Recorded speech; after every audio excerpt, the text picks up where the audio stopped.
यूएसएन hello doctor में आप सभी का स्वागत है। मैं हूं आपका होस्ट एनवी शर्मा।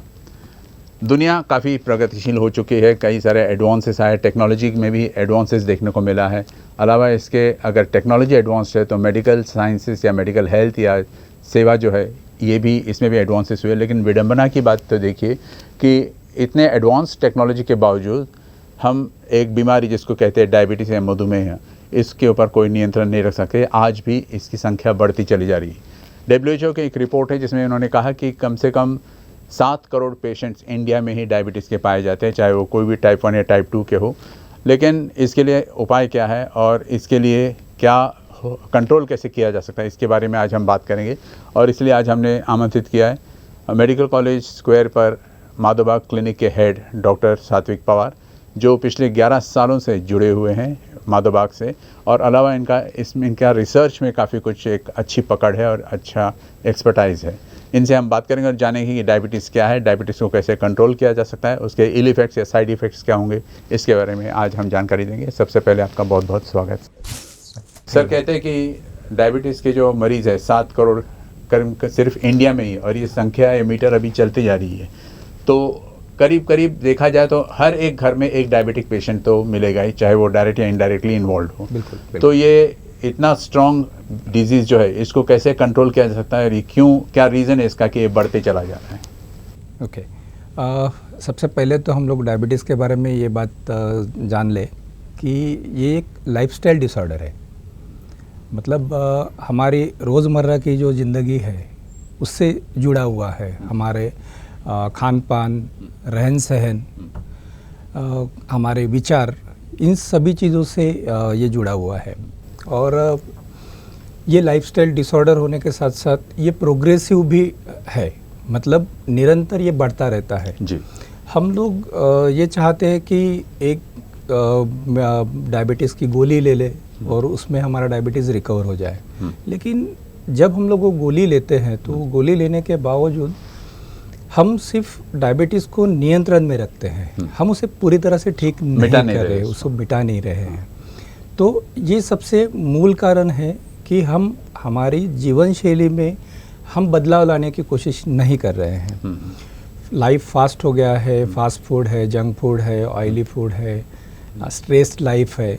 ये बेसिक जो कारण है डायबिटीज़ बढ़ने के पीछे में, ये सबसे महत्वपूर्ण कारण रहा है जी। आज ये जो डायबिटीज़ के बारे में हम बात कर रहे हैं, ये एडवांस ट्रीटमेंट है, जैसे सर ने बताया एडवांस्ड टेक्नोलॉजी भी आ गई है। लेकिन इसके बाद भी लोगों की जो संख्या है बढ़ती चली जा रही है डायबिटीज़ के बारे में। और जहाँ डायबिटीज़ पेशेंट्स का सवाल आता है वहाँ पर एक सवाल उठता है कि क्या खाए और क्या न खाए। इसी को लेकर परेशानी, क्योंकि खाने के साथ साथ आपके कैलोरीज़ का रिश्ता जुड़ा है कि एक्सेस कैलोरीज भी ठीक नहीं, लो कैलोरी डाइट भी ठीक नहीं है, एक बैलेंस्ड कैलोरी डाइट होना चाहिए। इसको लेकर माधोबाग के डॉक्टर्स ने, रिसर्चर्स ने और एक्सपर्ट्स ने और ख़ासकर न्यूट्रिशनिस्ट ने एक कंबाइंड एफर्ट करते हुए इन्होंने एक किट तैयार किया जिसको कहते हैं प्रमेह किट। और ये प्रमेह किट से कितना फ़ायदा होता है इसके बारे में जानना है अगर आपको, आप केवल एक मिस्ड कॉल दे दीजिए 02248930101 पर, और माधोबाग के जो डॉक्टर्स हैं तत्पर आपकी सेवा में हाजिर हो जाएंगे। सर, एक्चुअली अभी मैं जैसे इंटरव्यू में बता रहा था कि प्रमेह किट है, तो ये प्रमेह किट होता क्या है और किस किस ने लेनी चाहिए इसको और किस किस ने नहीं लेनी चाहिए इसको? ओके, सबसे पहले तो जैसे हम लोगों ने अभी कहा कि ये लाइफस्टाइल डिसऑर्डर है। 2 प्रकार का डायबिटीज़ होता है, एक type 1 diabetes, type 2 diabetes. Type 1 diabetes में हमारे शरीर में इंसुलिन बनता ही नहीं है, मतलब इंसुलिन की डिपेंडेंसी वहाँ पर है। और टाइप 2 डायबिटीज़ जो है वो इंसुलिन का रेजिस्टेंस से बना हुआ डायबिटीज़ है। मतलब जैसे हम लोगों ने कहा कि लाइफस्टाइल डिसऑर्डर ज़्यादातर टाइप 2 ही पाया जाता है। हाँ, और 90% लोगों में टाइप 2 डायबिटीज़ ही पाया जाता है। सिर्फ अराउंड 10% लोगों में टाइप 1 डायबिटीज़ जो हेरिडिटरी कैरी फॉरवर्ड होता है। ये ऐसी बीमारियों में सबसे महत्वपूर्ण रोल जो है वो बैलेंस डाइट और कैलोरीज कंसेप्ट जो है, ये सबसे महत्वपूर्ण बात इसमें सामने आई है। ये जो डाइट फूड माधोबाग ने विकसित किया हुआ है, ये बेसिक मतलब जो बेस है उसका एक कंसेप्ट जो है, ये हाई प्रोटीन और लो कार्बोहाइड्रेट डाइट के स्वरूप में, के बेसिस में उसको बनाया गया है। कि जैसे हम लोग कैलोरीज इंटेक जैसे ही कम रखेंगे तो हमारे शरीर में आने वाली शक्कर की जो मात्रा है उसे हम कंट्रोल में रख सकते हैं। और जितनी शक्कर हमारे शरीर में कम आएगी उतना जो रेजिस्टेंस है वो कम होते जाएगा, हम बेटर फील करते जाएंगे जी। तो ये जो बैलेंस्ड जो डाइट है उसमें पेशेंट के पूरे दिन का खाना उसमें प्रोवाइड किया जाता है। जैसे मॉर्निंग का ब्रेकफास्ट हो गया, उसके बाद में दोपहर का खाना, शाम का सूप और रात का खाना, और टी बैग्स भी उसमें अवेलेबल रहते हैं। तो मतलब एक पूरे दिन में एक बैलेंस डाइट पेशेंट को प्रोवाइड किया जाता है, जिसकी वजह से एक पर्टिकुलर मैनर में कैलोरीज जो है वो पेशेंट को जाती रहे, साथ ही साथ रेजिस्टेंस कम हो जाए और शरीर का पोषण भी हो। इस हिसाब से उसको प्लान किया गया है। ये जो डाइट है ये हम लोग पेशेंट को 90 दिनों तक या उसके BMI के हिसाब से हम लोग उसको एडवाइस करते हैं। बॉडी मास इंडेक्स के जी हिसाब से। सर, आपने कहा कैलोरीज की बात, एक नॉर्मल इंसान अगर है हाँ। तो उसको कितना कैलोरी इनटेक करनी चाहिए, नंबर 1, और अगर पेशेंट है तो उसको कैलोरीज का कितना इनटेक लगता है? Okay calories concept basically patient requirement या पर्सन रिक्वायरमेंट के ऊपर बेस करता है। तो इसमें एक चीज़ और हम लोगों को जोड़नी पड़ेगी, उसे कहते हैं BMR, मतलब बेसल मेटाबॉलिक रेट। मतलब जैसे हम लोग अभी बैठे हैं तो हमारे शरीर की अंदरूनी जो सिस्टम्स है वो काम कर रही है, तो वो सिस्टम्स को काम करने के लिए जो एनर्जी लग रही है उसे कहते हैं BMR। अच्छा। जैसे बहुत मोटा अगर पर्सन है तो उसके शरीर का BMR जो है वो कम होता है, और अगर दुबला पतला अगर आदमी है तो उसका BMR ज़्यादा होता है। तो मतलब वो अगर ज़्यादा भी खाए तो उसका वजन नहीं बढ़ेगा, और अगर मोटा आदमी है तो उसका BMR कम होने की वजह से वो कम भी खाएगा तो भी उसका वजन बढ़ेगा। अच्छा। तो ये डिपेंड करता है कि उसका पेशेंट का BMR कितना है, उसकी रिक्वायरमेंट कितनी है, इसके ऊपर हम लोग कैलोरीज का कंसेप्ट जो है ये कर सकते हैं, उसको बेसलाइन कर सकते हैं।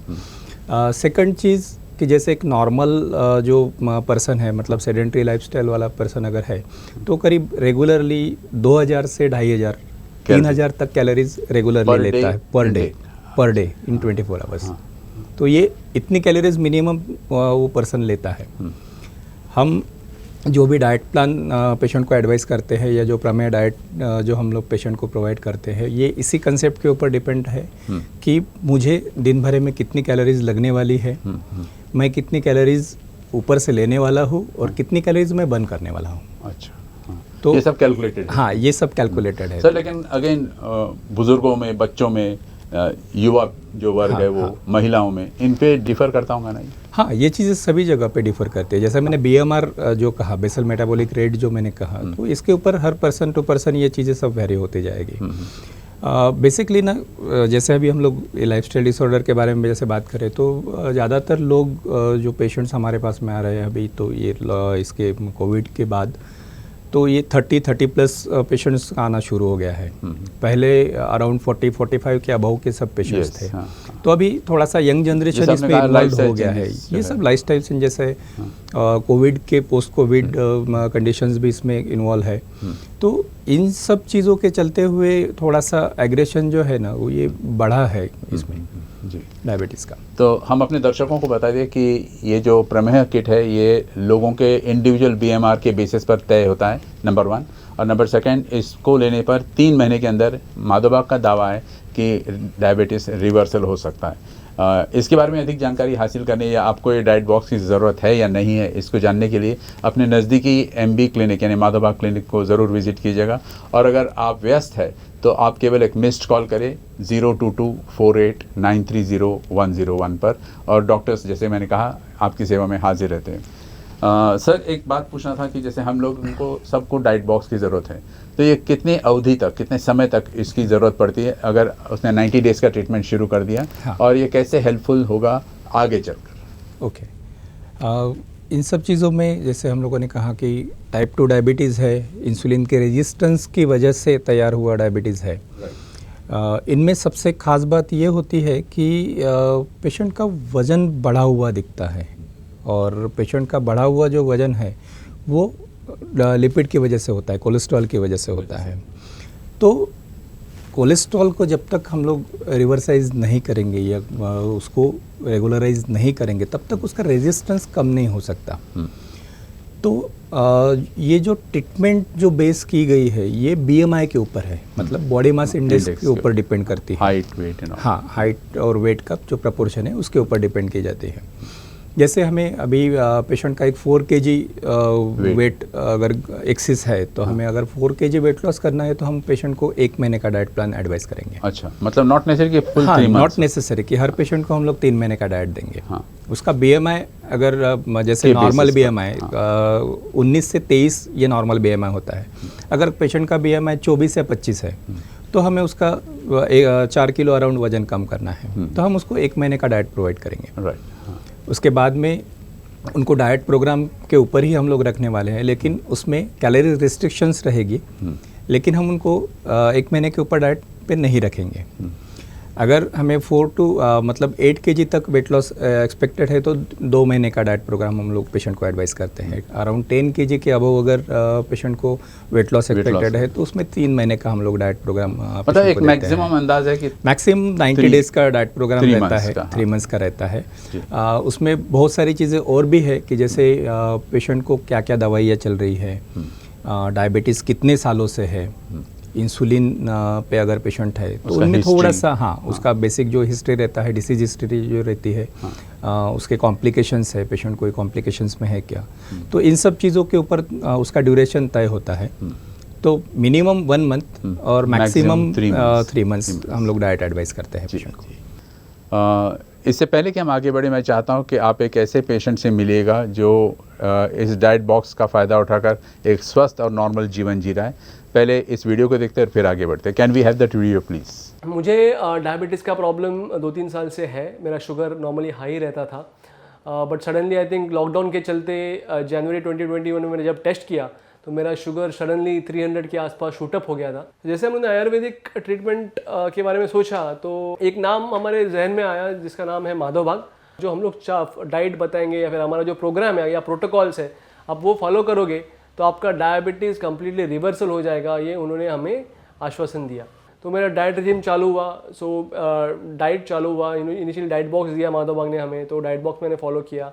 राइट फ्रॉम योर डाइट, आपका एक्सरसाइज रिजीम, आपको क्या खाना है क्या नहीं खाना है, कितने बजे आपको एक्सरसाइज करना है, क्या एक्सरसाइज करना है, आपकी मेडिसिन क्या होंगी आयुर्वेदिक, और आपका पंचकर्मा ट्रीटमेंट कब होगा। तो ये एंटायर प्रोटोकॉल मैंने डेडिकेटेडली 6 महीने मैंने फॉलो किया और उसका रिज़ल्ट ये है कि मेरा HbA1c जो मेरा जब 9.6 था तो अभी वो नॉन डायबिटिक लेवल में आ गया है, दैट इज़ बिलो 6। और मेरा रिसेंटली GTT रिपोर्ट कंक्लूड हुआ है जो मेरा नेगेटिव आया है। एंड आई थिंक अभी मेरा डायबिटीज़ कम्प्लीटली अब पूरी तरह रिवर्स हो चुका है। For this thanks to everyone in Madhav Bagh clinic. Definitely Madhav Bagh को रेकमेंड करूँगा सबको, mean they should try Madhav Bagh. उन्हें एलोपैथी की तरफ जाने की ज़रूरत नहीं है। माधव बाग से आपका इलाज कम्प्लीटली हो सकता है और डायबिटीज़ कम्प्लीटली रिवर्स हो सकता है। सर, जैसे पेशेंट ने अपनी मनोगत सुनाई और उनका कहना था कि वो एकदम अभी हट्टे कट्टे नॉर्मल है और डायबिटीज़ का कोई खतरा नहीं रहा उनको। एक पूछना था सर, जैसे कि आहार के अलावा विहार और विचार भी ज़रूरी होता है उसको मेंटेन करना, और इन तीनों में यानी कि आहार, विहार और विचार में एक बैलेंस होना बहुत ज़रूरी है। तो इस हिसाब से माधव बाग कौन कौन सी सेवाएँ प्रदान करती है? ओके, जैसा कि हम लोगों ने देखा कि डायबिटीज़ ये लाइफस्टाइल डिसऑर्डर है, ये सिर्फ दवाई खाने से ठीक नहीं हो सकता है। हमें आहार विहार में भी चेंजेस करना, परिवर्तन लाना बहुत ज़रूरी है। हम MIB पल्स ऐप, ये एक मोबाइल ऐप है जिसके माध्यम से हम पेशेंट से उनको मॉनिटर कर सकते हैं। पेशेंट से 24 घंटे 7 दिन हम लोग पेशेंट से जुड़े रह सकते हैं। हम पेशेंट को ट्रैक करते हैं, जो पेशेंट हम लोगों को अपडेट देता है उसके हिसाब से हम पेशेंट को एडवाइस करते हैं कि पेशेंट्स की कौन सी दवाइयाँ कम करनी है, उनके डोजेस कैसे एडजस्ट करना है, डाइट में क्या चेंजेस करना है, ये सब चीज़ों का ट्रैकिंग वो ऐप के ऊपर हम लोग उनको कर सकते हैं। साथ ही साथ वो ऐप में एक कस्टमाइज एक्सरसाइज प्लान पेशेंट को दिया जाता है, जो एक्सरसाइज प्लान की वजह से मसल्स में शुगर का एब्सॉर्प्शन बढ़ता है और मसल का टोन अप बढ़ने की वजह से भी हमारा डायबिटीज़ कम होने में सहायता मिलती है। तो मतलब ये जो ऐप है ये हमारी फिंगर टिप्स पे हमारी पूरा जो रूटीन है उसको हम मॉडिफाई करने के लिए 100% यूज़ कर सकते हैं। उसके साथ पेशेंट को डायबिटीज़ से रिलेटेड क्या प्रॉब्लम्स है या उसके कुछ कॉम्प्लिकेशंस के हिसाब से हम पेशेंट को पंचकर्म ट्रीटमेंट जो है वो एडवाइस करते हैं। पंचकर्म थेरेपी में बेसिकली स्नेहन, स्वेदन, बस्ती ये तीनों चीज़ें हम लोग उसमें परफॉर्म करते हैं। तो स्नेहन जो होता है इट्स एन सेंट्रीपिटल ओलिएशन, मतलब टूवर्ड्स हार्ट की जाने वाली ऑयल थेरेपी। दूसरा होता है स्वेदन, मतलब मेडिकेटेड स्टीम पेशेंट को दी जाती है जिससे वॉसोडाइलेशन होता है। वॉसोडाइलेशन होने की वजह से ब्लड वेसल्स की फ्लेक्सिबिलिटी इम्प्रूव होती है, जो कि डायबिटीज़ में खून गाढ़ा होने की वजह से जो एंडोथेलियम होता है, मतलब हमारे ब्लड वेसल्स की इंटरनल जो लेयर होती है उसमें जो फ्लेक्सिबिलिटी कम हो जाती है उसके कारण अनेकों विकार, नहीं प्लाक नहीं, एंडोथेलियल डिस्फंक्शन बोल सकते हैं। जैसे वो ट्रिपल कोटेड पाइप जैसे होता है, तो वो ट्रिपल कोटिंग पाइप में से सबसे अंदर वाली जो लेयर है वो एंडोथेलियम होती है, और वो एंडोथेलियम पे डिपेंड करता है कि जो उतनी जितनी हेल्दी है उतनी हमारी ब्लड वेसल्स की फ्लेक्सिबिलिटी डिपेंड करती है। उसमें लचीलापन उसमें रहता है, क्योंकि जैसे हमारा हार्ट कॉन्स्टेंटली ब्लड सर्कुलेट करता है तो एक कंटिन्यूसली प्रेशर में वो वर्क करते रहता है। तो वो प्रेशर को रेगुलराइज करने के लिए हमारे ब्लड वेसल्स फ्लेक्सिबल होती है। और बेसिकली डायबिटीज़ में खून गाढ़ा होने की वजह से ये जो लचीलापन है ये लचीलापन कम होते जाता है। तो जो एज के साथ भी हो सकता है? हाँ, एजिंग की वजह से भी लचीलापन कम होता है। जैसे हम लोग एक 70-80 साल के जो बूढ़े होते हैं उनमें हम लोग देख सकते हैं कि ब्लड वेसल हम लोग ये करके होल्ड करके उसको मूव कर सकते हैं, लेकिन वही यंग इसमें पर्सन में वो चीज़ नहीं कर सकते हैं। तो ये डिपेंड करता है कि पेशेंट की क्या कंडीशन है, उसके हिसाब से पंचकर्म थेरेपीज। उसमें एक थर्ड जो थेरेपी होती है बस्ती थेरेपी, जो बेसिकली दी जाती है हमारे लीवर फंक्शंस को रेगुलराइज करने के लिए, इंसुलिन का रेजिस्टेंस कम करने के लिए। हमारे शरीर में शक्कर का जो गोडाउन है वो लीवर होता है, तो वो गोडाउन को खाली करना ये हमारी प्रायोरिटी होती है। क्योंकि अगर मेरे पास में आने वाली शक्कर को रखने के लिए जगह नहीं है तो वो ब्लड स्ट्रीम में रहेगी, खून के साथ में घूमती रहेगी। और वही है डायबिटीज़। तो ब्लड विस्कस होते चला जाता है। हाँ, मतलब वो तो एब्सोल्युटली, जितना शक्कर का प्रमाण ज़्यादा रहेगा उतना ब्लड की थिकनेस ज़्यादा रहेगी। तो हम जैसे लीवर को खाली कर देते हैं तो आने वाली शक्कर को रखने के लिए हमारे पास में जगह हो जाएगी, डेपो हमारा खाली हो जाएगा। तो यही बेसिक ये है पंचकर्म का, कि हम लोग वो डेपो को खाली कर दे और आने वाली शक्कर को रखने के लिए जगह बना दे। इसके साथ में अनेक प्रकार के प्रोग्राम्स हम लोग पेशेंट के लिए कंडक्ट करते हैं। जैसे अवेयरनेस प्रोग्राम्स है डायबिटीज़ से रिलेटेड, डीएम वर्कशॉप्स है, ये रेगुलरली सब कम्युनिटी इसके लिए अवेयरनेस के लिए प्रोग्राम्स होते हैं। उसके बाद में हृदय सेतु, ये एक प्रोग्राम हम लोगों ने अभी रिसेंटली चालू किया है। एक करीब 7-8 महीनों से हम लोग इसको ये कर रहे हैं। जो हमारे रेगुलर जो ट्रीटमेंट के पेशेंट्स हैं, जिनका 90 डेज़ का ट्रीटमेंट चल रहा है क्लिनिक में, वो पेशेंट्स को हर महीने में हम लोग एजुकेट करते हैं। उसके डिसीज़ के रिगार्डिंग, उसके स्ट्रेस मैनेजमेंट के रिगार्डिंग, उसको आगे चल के किस तरीके से उसको डिसीज़ को कंट्रोल में रखना है, ये सब चीज़ों के बारे में पेशेंट का एजुकेशन भी इसमें बहुत ज़्यादा हेल्प उनसे फिर कोऑपरेशन मिलता है सर आपको? बिल्कुल 100%। उससे पेशेंट के रिजल्ट्स काफ़ी बड़े हैं, क्योंकि जब तक मुझे पता नहीं है कि मुझे एग्जैक्टली क्या करना है या मेरी बीमारी क्या है, ये जब तक मुझे पता नहीं रहेगा तो मैं उसके अगेंस्ट वर्क नहीं करूँगा। और ये अगेन लाइफस्टाइल डिसऑर्डर, तो जब तक मुझे पूरी तरीके से, अगर मुझे एक्सरसाइज करना है तो क्यों करना है, मुझे कैलोरीज कंसेप्ट फॉलो करना है तो क्यों करना है, ये जब तक मुझे पता नहीं चलेगा उसका कंप्लायंस नहीं बढ़ेगा। तो एक अवेयरनेस, हाँ, एक अवेयरनेस भी आता है और उससे पेशेंट का कंप्लायंस भी बढ़ता है, रिजल्ट्स भी ज़्यादा अच्छे मिलते हैं। साथ ही साथ एक हमारा क्लिनिक में हम लोग प्रोग्राम कंडक्ट करते हैं जो पेशेंट के लिए बेसिकली रहता है हार्दिक करके वो प्रोग्राम रहता है कि जिसमें पेशेंट का एप्रिसिएशन हम लोग करते हैं कि रेगुलर ऑनगोइंग ट्रीटमेंट्स के जो पेशेंट है, बूस्टिंग कर लेते हाँ, एक बूस्टिंग रहता है। पूरे क्लिनिक के जो पेशेंट्स है वो सभी लोग वहाँ पे आके मतलब हम लोगों ने महीने में एक बार या 15 दिन में एक बार, अभी जैसे लॉकडाउन में थोड़ा सा पाबंदी थी तो हम लोग एक 4-5 पेशेंट्स को एक दूसरे के साथ में हम लोग डिस्कस करते थे बैठ के, या उनके रूटीनली जो प्रॉब्लम्स है तो वो डिस्कस किए जाते थे और उनको एक प्रॉपर मैसेज जो है, क्योंकि कैसा है जब हम लोग ग्रुप में बैठते हैं तो बहुत सारे पॉइंट्स मुझे मिल जाते हैं या मेरे प्रॉब्लम वैसे भी शेयर में सॉल्व हो जाते हैं, तो इससे थोड़ा सा हेल्प हो जाती है हमारा। और साथ ही साथ एक फैमिलियर एटमॉस्फेयर भी क्रिएट होता है, लगाव, एक दूसरे से जो लगाव होता है ये भी बढ़ता है, तो इन सब से थोड़ा सा इम्प्रूवमेंट में आसानी हो जाती है। जी। और सबसे इम्पोर्टेंट जैसे आपने कहा कि अवेयरनेस जानना कराना ज़रूरी बहुत हो जाता है। बिल्कुल। तो सर जैसे बता रहे थे कि आहार, विहार और विचार के अलावा और भी कोई चीज़ है, जैसे कि इन्होंने कहा पंचकर्म की बात कही, इसके अलावा भी एक बहुत इम्पॉर्टेंट ऐप जिसको हम MIB पल्स कहते हैं, ये ऐप डेवलप किया। मैं आपको बता दूं कि MIB पल्स में न केवल आपके ऊपर मॉनिटरिंग किया जाता है बल्कि अलावा उसके इन्हें आपकी जब हॉस्पिटल से छुट्टी हो जाती है तो उसके बाद MIB पल्स के ज़रिए आपको मॉनिटर किया जाता है कि आपका डाइट इंटेक बराबर हो रहा नहीं हो रहा, या जो टाइम टेबल दिया उसको फॉलो कर रहे हो नहीं कर रहे हो। और इसके अलावा भी एक इम्पॉर्टेंट थिंग है उसमें कि करीब 450 एक्सपर्ट डॉक्टर्स के एडवाइसेस भी है, जिसमें एक्सरसाइज कैसी करनी चाहिए, मेडिटेशन कैसे करनी चाहिए आपने, या फिर बाद में योगा का क्या इंपॉर्टेंस है, ये सब बताया जाता है। और इसके अलावा उसमें 1000 से भी ज़्यादा एक्सपर्ट डॉक्टर्स के व्यूज़ है, इंटरेक्शंस है पेशेंट्स के साथ। ये सब आप जब डाउनलोड करोगे प्ले स्टोर से ऐप को डाउनलोड करोगे जिसका नाम है MIB पल्स, तो आप खुद ब खुद इसको समझ जाओगे। सर एक सवाल आता है कि मान के चलिए एक पेशेंट ने 90 दिन का ट्रीटमेंट लिया, उनको जो किट बताया गया था उसके BMI के अनुसार उसने वो ये लिया, क्या कहाँ तक इसको कंटिन्यू करना चाहिए, कैसे पता चलता है? मतलब मेरा कहना है कि 3 मंथ्स के बाद उसने स्टॉप कर देनी चाहिए, या फिर डॉक्टर्स की सलाह पर ही इसको स्टॉप करनी चाहिए, या कब तक लेते रहना चाहिए इसको? ओके।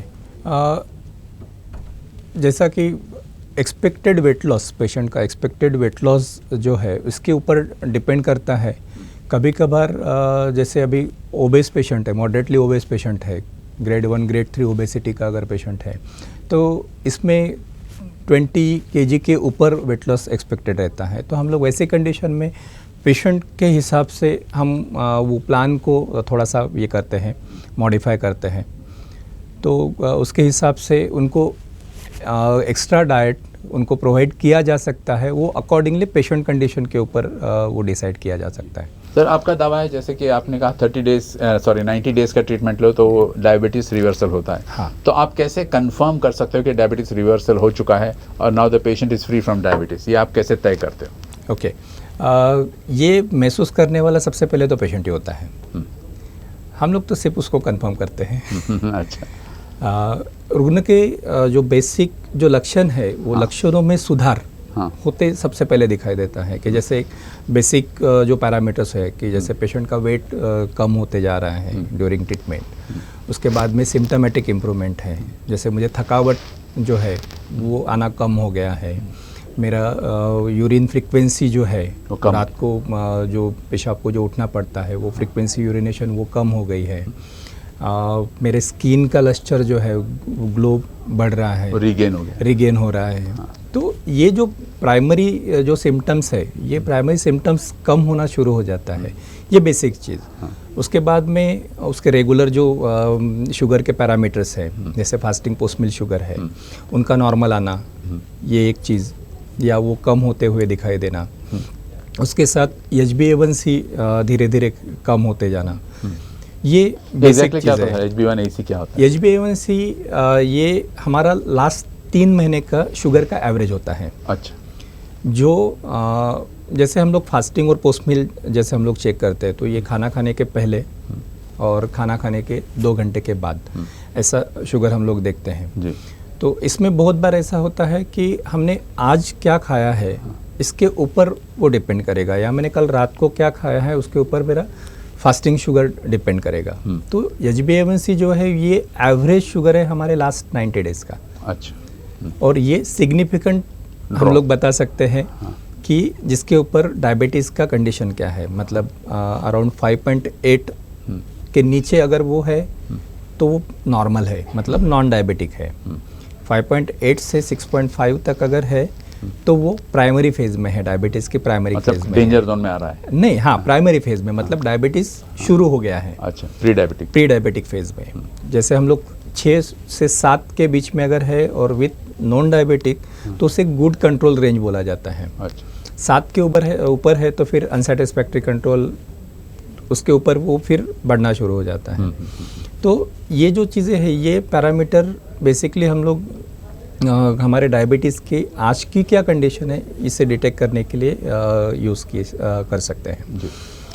HbA1c में होने वाले सुधार, ये एक पैरामीटर होता है जिसके ऊपर हम लोग आगे उसकी जर्नी का एक बहुत महत्वपूर्ण जो पड़ाव है उसके ऊपर पहुंचने वाले हैं। अच्छा। क्योंकि जैसे ही 6.5 के भीतर जैसे ही हमारा HbA1c आता है, पेशेंट एलिजिबल हो जाता है GTT टेस्ट के लिए। What is GTT? It's an glucose tolerance test. अच्छा, जैसे अमेरिकन डायबिटीज़ एसोसिएशन जो है उससे मान्यता प्राप्त एक टेस्ट होता है जो सभी जगह पे डायबिटीज़ की कंफर्मेशन के लिए ये टेस्ट किया जाता है, जिसमें जैसे नॉर्मल पर्सन में हमारा शुगर लेवल फास्टिंग में 110 के नीचे होना चाहिए और पोस्ट मील में 140 के अंदर होना चाहिए। यही चीज़ हम लोग GTT में भी देखते हैं। सिर्फ यहाँ पे 75 ग्राम ग्लूकोज पेशेंट को दिया जाता है। फास्टिंग में शुगर चेक किया जाता है, उसके बाद में 200 ml पानी में 75 ग्राम ग्लूकोज उसमें देते हैं और वो ग्लूकोज पेशेंट को लेना होता है 5 मिनट में। वहाँ से फिर 2 घंटे के बाद में फिर से शुगर चेक किया जाएगा। अब इसमें 2 प्रकार की चीज़ें करते हैं कि जैसे एक फास्टिंग का सैंपल पेशेंट का लिया जाता है, मतलब फास्टिंग का एक शुगर देखा जाता है, 1 घंटे के बाद में शुगर चेक की जाती है और 2 घंटे के बाद में शुगर चेक की जाती है।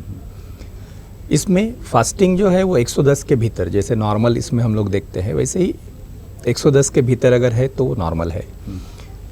मतलब in spite of consuming 75 grams of glucose, हाँ। मतलब इट्स इक्विवेलेंट टू 15 चम्मच शक्कर।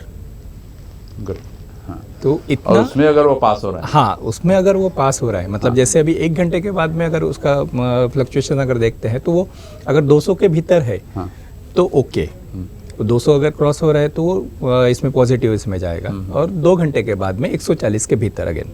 तो ये अगर टेस्ट पेशेंट पास करता है तो वो डायबिटीज़ फ्री हो गया है, मतलब हम इंसुलिन का रेजिस्टेंस कम हो गया है, ये हम लोग उसमें देखते हैं। हमारा शरीर या पेशेंट का शरीर वो 75 ग्राम ग्लूकोज को किस तरीके से रिएक्ट कर रहा है, ये चीज़ हम लोग वहाँ से पता कर सकते हैं। इट्स एन कन्फर्मेटरी टेस्ट और ऑथेंटिक भी। हाँ, इट्स एन ऑथेंटिक टेस्ट। जी, तो सर जैसे बता रहे थे कि GTT एक कन्फर्मेटरी टेस्ट है। इससे पहले कि हम आगे बढ़े, मैं चाहता हूं कि आप एक और पेशेंट से मिलिए जिनका GTT नेगेटिव आया और वो अपना एक्सपीरियंस शेयर करना चाहते हैं। Can we have that video again please? मेरा नाम विहंग चंद्रकांत मात्रे, वय वर्ष 41। मुझे 2014 में डायबिटीज़ डिटेक्ट हुआ था। वो टाइम पे मैं एलोपैथी का ट्रीटमेंट लेता था। बहुत डॉक्टरों का ट्रीटमेंट लेने के बाद उसमें कोई सुधार नहीं आ रहा था, लेकिन मैंने मेरे दोस्तों से 2020 में माधव बाग के बारे में सुना और इधर आके जाना समझा ये है ट्रीटमेंट करने का क्या प्रोसीजर है, वो हिसाब से मैंने ज्वाइन किया और मेरा 1 साल के बाद डायबिटीज़ पूर्ण नॉर्मल हो चुका है और मेरा GTT टेस्ट भी पास नेगेटिव आई है और शुगर HbA1c भी मेरा 5.4 आ चुका है और मैं अभी डायबिटीज़ पूरा रिवर्स हो चुका है और मैं अभी स्वीट्स वगैरह सब खा सकता हूँ और इसके लिए मैं माधव बाग का शुक्रगुजार हूँ।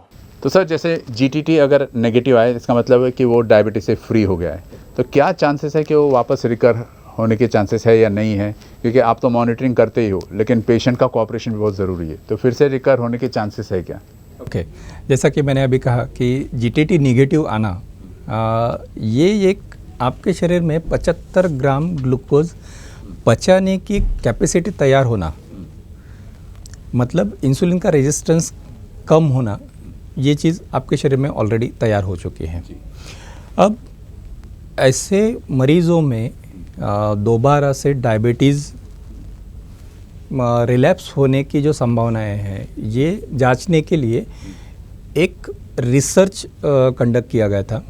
वो रिसर्च जापी जो है, मतलब journal of association of physician end of India, ये इसमें जर्नल में ये रिसर्च पेपर सबमिट किया गया था, जिसमें पता चला है कि 12 वीक्स के लिए, मतलब 3 महीने के लिए जो पेशेंट प्रमेय डाइट कंज्यूम कर रहा है, ऐसे पेशेंट में लेप्टिन का जो रेजिस्टेंस है, लेप्टिन ये एक हार्मोन होता है, मतलब जैसे हमारी भूख की संवेदना जो होती है ना, ये पहुंचाने का काम करता है। अच्छा।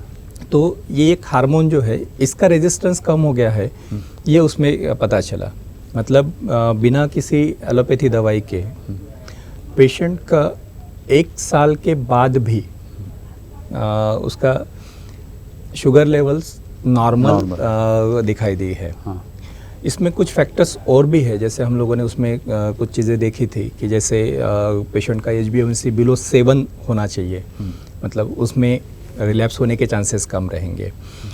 मिनिमम 25 मिनट्स एक्सरसाइज वो पेशेंट अगर करता है तो उनमें भी, हाँ, वॉकिंग या थोड़ा सा मसल एक्सरसाइज जो है, स्ट्रेंथ ट्रेनिंग जो एक्सरसाइज, जिम टाइप की। जी हाँ, नहीं, स्ट्रेंथ ट्रेनिंग, मतलब जैसे हम लोग पर्टिकुलरली फ्लेक्सिबिलिटी एक्सरसाइज जिनको कहते हैं, वैसे एक्सरसाइजेस इसमें नेसेसरी होते हैं।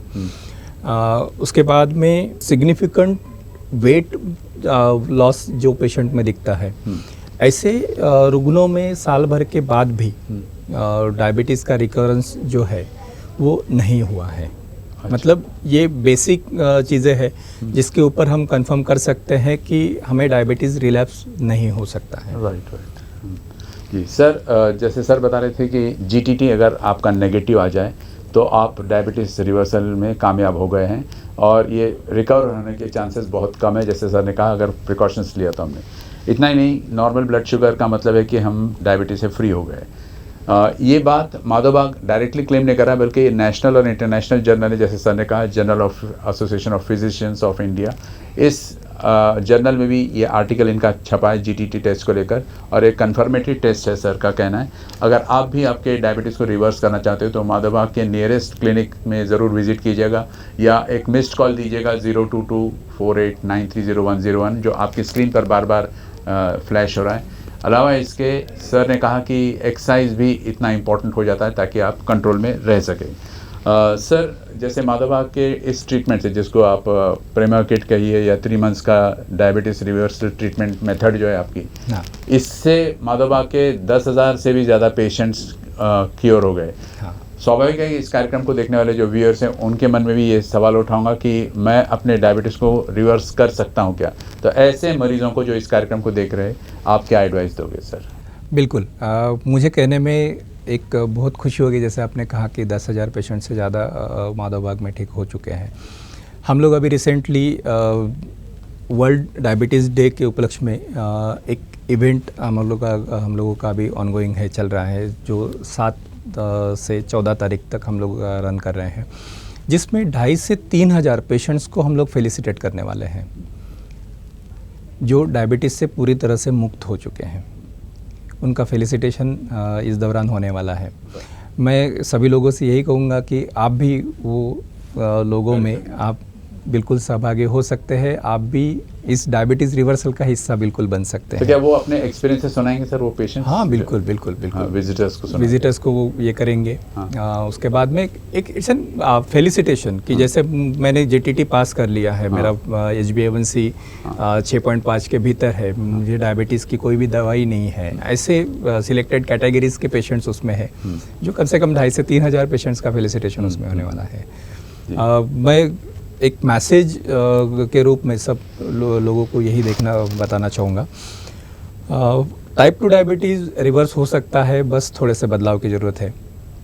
ब्लड शुगर की नियमित जांच करना बिल्कुल ज़रूरी है। डाइट प्रॉपर और बैलेंस डाइट रेगुलरली लेना है, शारीरिक रूप से सक्रिय रहना है, एक्सरसाइज करना है, सेडेंटरी नहीं होना है, और रेगुलर एक्सरसाइज इसमें मस्ट रहेगा। रेगुलर चेकअप्स जो है, इसका इम्पोर्टेंस इसमें बहुत ज़्यादा है। आप हम लोगों से जुड़ना चाहते हैं तो आप जस्ट एक MIB पर से आप प्ले स्टोर में जाकर उसको जस्ट डाउनलोड कर दीजिए, हम आपकी पूरी सहायता करेंगे। आप जहाँ पर भी हो वहाँ का नज़दीक का क्लिनिक आप सिलेक्ट कर लीजिए, वो डॉक्टर आपकी 24 घंटे आपकी निगरानी करते रहेगा। जी, बहुत और बढ़िया। नियरेस्ट कोई भी क्लिनिक में जाके आप ये 90 डेज़ रिवर्सल प्रोग्राम को बिल्कुल ज्वाइन कर सकते हैं। तो जैसे सर ने कहा कि ये जो डायबिटीज़ रिवर्सल करना आसान है अगर आप रेगुलरली इनके इंस्ट्रक्शंस को फॉलो करते रहोगे। माधवबाग के पास एक वेल डेवलप्ड IVR सिस्टम है, इंटरैक्टिव वॉइस रिस्पॉन्स सिस्टम है, जिसके ज़रिए आप इनके साथ जुड़ सकते हो तुरंत। और इसका नंबर है, जैसे कि मैं बार बार दोहरा रहा हूँ, 02248930101। इस पर आप ज़रूर कांटेक्ट कीजिएगा। अलावा इसके, जैसे सर ने कहा, इनके पास एक्सपर्ट एडवाइज़र्स भी है। आप इस MIB पल्स ऐप के ज़रिए भी जुड़ सकते हो। आपको इसके लिए सिर्फ एक नज़दीकी डॉक्टर के पास मिलना है। आहार विहार विचार और ये जो ट्रीटमेंट जो 90 डेज़ का ट्रीटमेंट है, इससे भी काफ़ी फ़ायदा हुआ है। डायबिटीज़ कैन बी क्योर्ड, इसमें डरने वाली बात नहीं है। और सर ने जैसे पहले भी बताया मुझको कि सर के माधवबाग के कई सारे क्लिनिक्स हैं ऑल ओवर इंडिया, कम से कम 250 के ऊपर क्लिनिक्स हैं। गुजरात में, कर्नाटका में, यूपी में और महाराष्ट्र में तो है ही। अलावा इसके और कई सारे शहरों में, प्रमुख शहरों में माधवबाग के क्लिनिक्स बसे हुए। Thank you very much sir, it was a pleasure talking to you. और आपने जिस सुंदर तरीके से एक्सप्लेन किया, आई थिंक व्यूअर्स जो है वो भी काफ़ी खुश होंगे and they will definitely visit Madhavbaug. Thank you. Thank you.